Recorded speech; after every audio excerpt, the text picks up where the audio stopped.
Bismillah. Dalam membicarakan hal-hal yang semacam ini,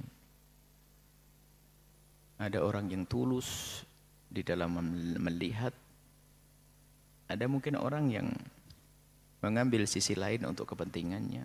Makanya semoga Allah melindungi kami dan melindungi semuanya, agar semuanya bisa tulus karena Allah. Tulus karena Allah. Pertanyaan ini sudah serupa, ini sudah pernah dimunculkan pertanyaan itu beberapa tahun yang lalu tentang bagaimana orang ceramah di gereja, masuk gereja dan sebagainya. Kalau tidak salah kita juga ngerinci, kalau hukum masuk gereja saja, hukum masuk gereja dan sholat di gereja, itu dibahas oleh para ulama, ahli fikih. Tidak usah kitab gede-gede, kita baca kitab-kitab kecil saja. Kita akan menemukan makruh sholat di tempat tempat onta, kandang onta yang ada minumnya onta. Di tempat ini, di gereja, makruh sholat dan sebagainya. Tapi kita mengambil hukum itu nggak boleh dengan hawa nafsu. Tujuan apa? Kita mengambil perkataan ulama itu tujuan apa? Di saat ulama menulis itu pun juga tujuannya apa? Mereka menjelaskan hukum.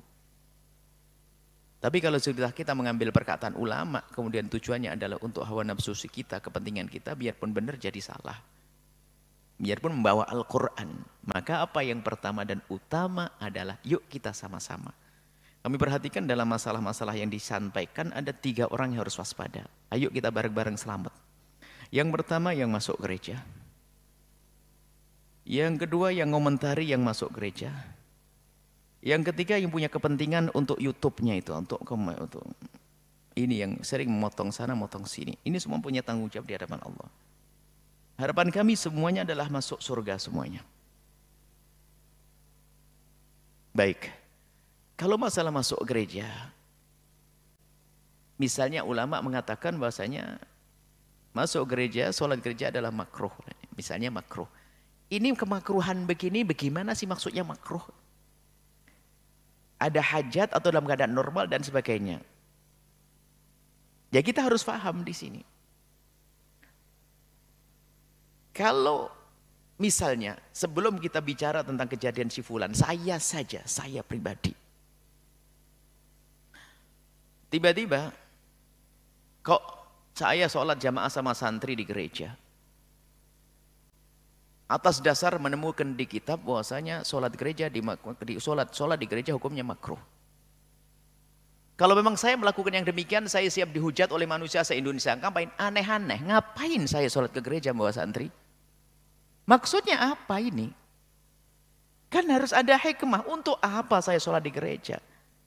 Berbeda di saya kehujanan deras menjelang maghrib, saya belum sholat asar, saya mampir ke gereja, saya minta pada orang punya gereja, saya kalau kehujanan nggak kuat dingin, dia mempersilahkan, lalu waktu maghrib mau waktu asar saya sholat asar, nggak jadi makruh kok begitu. Jadi yang penting semua dari kita di saat masuk gereja lepaskan dari hawa nafsu. Tujuan kita apa? Saya tidak tahu siapa orangnya, ada siapapun orangnya. Kalau hanya kita mempertahankan misalnya hawa nafsu kita, apalagi misalnya dari hamba-hamba yang diuji oleh Allah dengan kemasyhuran, hanya mungkin ada apakah karena ya bisa saja tulus karena Allah, ada sebuah tujuan yang jelas, itu yang tahu hanya Allah bukan saya. Jadi yang masuk gereja bisa saja tulus karena Allah, bisa saja sensasi, itu adalah, tapi saya tidak bisa memastikan niat mana, itu urusan hati kok. Hanya saya kembalikan kepada Anda yang masuk gereja, siapapun Anda. Lalu Anda sholat di gereja atau bahkan ceramah di gereja, urusanmu dengan Allah, bukan media yang mengangkat kita menjadi terkenal, bukan urusan kita dengan Allah. Tujuanmu itu apa? Tanyakan diri sendiri, madharatnya apa, maslahatnya apa. Dan saya masuk gereja bukan saya melawan kelompok yang anti masuk gereja, bukan, saya memang ada tujuan. Kalau saya hanya pengen label saya adalah karena saya sudah terlanjur berfatwa bahwa saya masuk gereja nggak apa-apa, maka saya harus memperbanyak masuk gereja, itu hawa nafsu. Sebab banyak ulama berfatwa tidak melakukan banyak. Fatwa disebutkan belum tentu melakukan. Ulama yang mengatakan sholat di gereja makruh belum tentu mereka sholat di gereja. Kita melepaskan diri kita dari hawa nafsu. Saya tidak mengatakan Anda salah masuk gereja, Akan tapi tanyakan pada diri Anda siapapun, mohon maaf. Karena ini orang banyak. Karena dulu orangnya beda katanya. Orang beda. Pokoknya urusan Anda dengan Allah. Mungkin niatnya benar, ada tujuan tertentu yang memang benar masalah untuk umat. Wallahu alam. Kalau hanya sensasi, karena label kita label terkenal, label ini, Masya Allah. Semoga Allah menjadikan kita ini adalah orang-orang yang tersembunyi, nggak banyak dikenal gitu aja. Ini bahaya. Karena kita mengejar keterkenalan bisa saja terjerumus. Alhamdulillah aman, kita sembunyi di pondok, nggak ada. Baik, semoga Allah mengampuni. Yang diuji dengan kemasyhuran, semoga Allah jaga hati mereka. Yang mereka beliau-beliau yang diuji dengan kemasyhuran, yang terkenal di sana sini, disebut sana sini, semoga Allah menjaga hatinya, jangan sampai masuk kesombongan jadi senang masyhur sehingga semua program yang dihadirkan hanya untuk menjaga kemasyhurannya. Dan kita pun tidak boleh suudzon kepada orang semacam itu. Ini nasihat. Waktu Anda masuk gereja, tujuan Anda apa? Antara Anda dengan Allah. Ingat ada hari akhir. Ada hari akhir. Allah Maha tahu pada hati Anda. Kalau niatnya benar, semoga dibeli oleh Allah segala kebaikan. Saya tidak tahu itu. Makanya dalam hal-hal semacam ini, ingat, kita perlu ketulusan.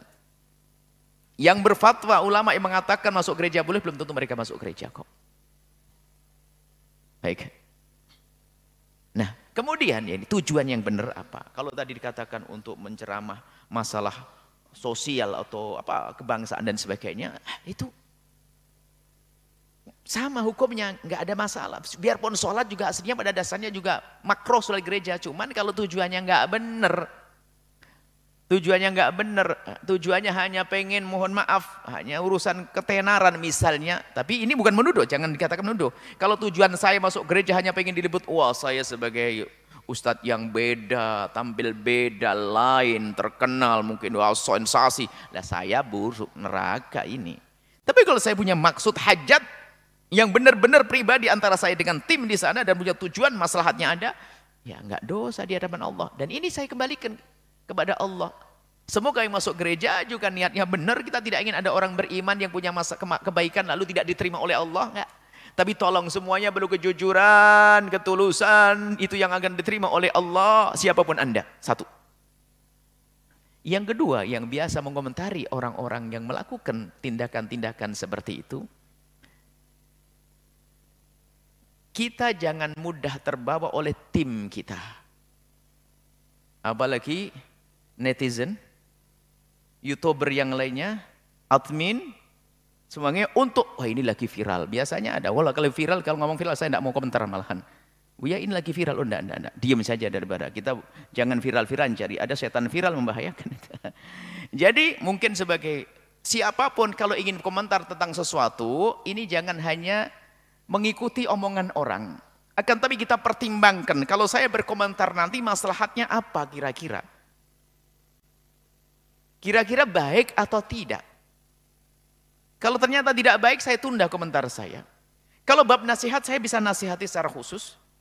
Kalau memang saya menasihati secara umum, nasihati secara umum. Tapi sudah waktunya atau belum? Bagaimana? Artinya harus dipikirkan benar-benar agar kita tidak hanya mengikuti omongan tim kita, ayo cepat, sebelum terlambat. Sebelum didahului orang lain, kita harus menjadi orang komentar pertama. Loh ini jadi komentator. Ustadz komentator nanti, bukan begitu. Akan tapi ada tujuan kemaslahatan. Kalau memang harus dikomentari sesaat itu juga, karena mungkin masalahnya sangat berat, ya segera nggak ada masalah. Intinya saya kembalikan pada kecil. Makanya jangan juga, tadi, ini kadang-kadang yang benci sama yang komentari langsung, wah dapat, ya ngomong gitu nih. Yang tadi ngomentari yang masuk gereja, wah ini.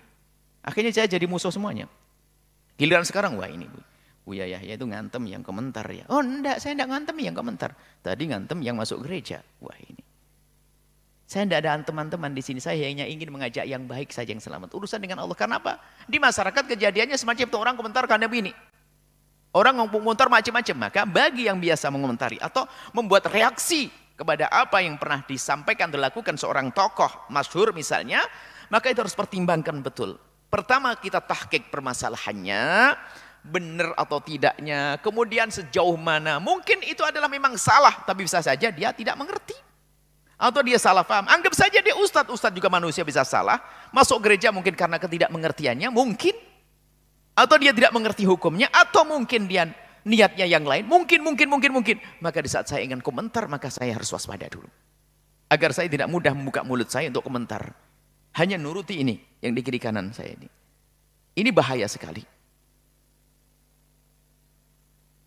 Yang ketiga,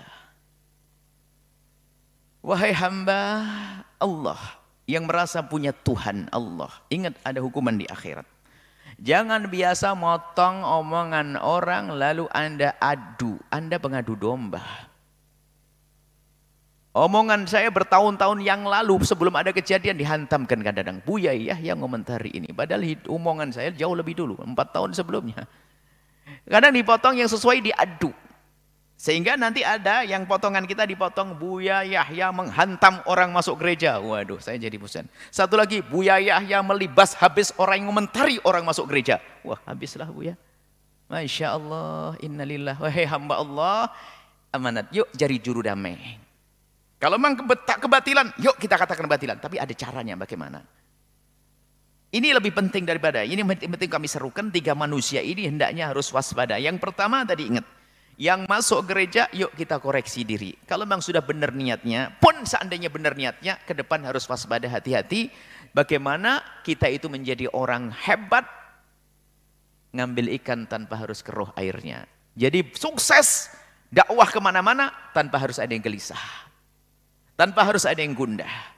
Tanpa harus ada keributan. Ini hebat. Kemudian yang kedua, yang biasa komentar, saya ingin lagi, jangan mudah mengomentari siapapun al-baqi dibarengi dengan caci maki atau mungkin dengan kalimat keras. Jangan buru-buru. Coba harus tahqiq dulu. Kemudian apa? Di tahqiq benar tidaknya, bisa jadi tidak mengerti, bisa saja kita yang salah paham, bisa macam-macam. Kemudian kita jangan mudah terpengaruh dengan yang ada di kiri kanan kita untuk berkomentar itu. Karena apa? Khawatir nanti malah menjadikan permusuhan. Yang semula kita ingin cari juru damai, malah kita akan bikin ramai. Kemudian yang ketiga, ini yang banyak, Anda yang suka memotong-motong video, jika tujuannya baik, maka Allah Maha tahu tentang niat Anda dan Allah akan berikan segala kebaikan. Tapi ingat, kalau ada niat busuk terbetik di hati Anda, senang mengadu domba, maka Allah akan hancurkan Anda di rumah Anda sendiri. Kami tidak tertarik dengan orang yang mengadu domba, tapi kami senang dengan juru damai. Juru damai, mengadu domba, motong kalimat ini diadu, motong kalimat dibadu, ada kepentingan. Masalahnya dia adalah orang, dia menjadi apapun menjadi pengkhianat nanti. Jadi ustadz pengkhianat, suka motong omongan orang, jadi pengusaha, pembohong, jadi pejabat, culas dan seterusnya. Karena memang biasanya dia khianat. Nuruti hawa nafsunya. Ini saja. Insya Allah, ini nasihat dari seorang saudara yang mencintai untuk saudara yang lainnya. Saya mencintai Anda semuanya. Baik Anda sebagai orang yang mungkin ke gereja, atau mungkin yang suka berkomentar, atau suka motong-motong, ayo kita sekarang berpikir bahwasanya ada akhirat, ada Allah, ada neraka, ada siksa, ada kebahagiaan, ada hukuman dari Allah Subhanahu wa taala. Dan ingat, Allah tidak tidur. Allah tidak tidur. Kalau kita selamat dari hukuman di dunia, masih akan dikejar dengan hukuman nanti di alam barzah dan di akhirat. Semoga yang mendengar suara ini, siapapun Anda yang semula yang bertentangan dengan kami, sekalipun kami doakan, semoga Allah memberikan hidayah dan diberi segala kebaikan, sehingga kita sama-sama semua menjadi ahli surga. Ya? Semua menjadi ahli surga tanpa ada pertentangan, tanpa ada perselisihan. Wallahu a'lam. Saya bacakan satu kutipan keterangan dari kitab Mausu'ah Fiqih Kuwait. Kitab ini berisi tentang ensiklopedia persoalan fikih dari berbagai mazhab. Kira-kira begini penjelasannya, tolong disimak. Bismillahirrahmanirrahim. Yara al-Hanafiyah annahu yukrahu lil muslim dukhulil bi'ah wal kanasiyah li'annahu majma'u syayatin la min haitsu innahu laisa lahu haqqud dukhul. Wa dhahaba ba'du syafi'iyyah fi ra'yin ila annahu la yajuzu lil muslim dukhuluha illa biidnihim. Wa dhahaba al-ba'dul akhar fi ra'yin akhar ila annahu la yahrumu dukhuluha bighairi idnihim. Wa dhahaba al-hanabilah ila anna lil muslim dukhuli bi'atin wa kanasiyatin wa nahwihima was salata fi dhalika. Wa Ahmad yukrahu in kana thamma suratu.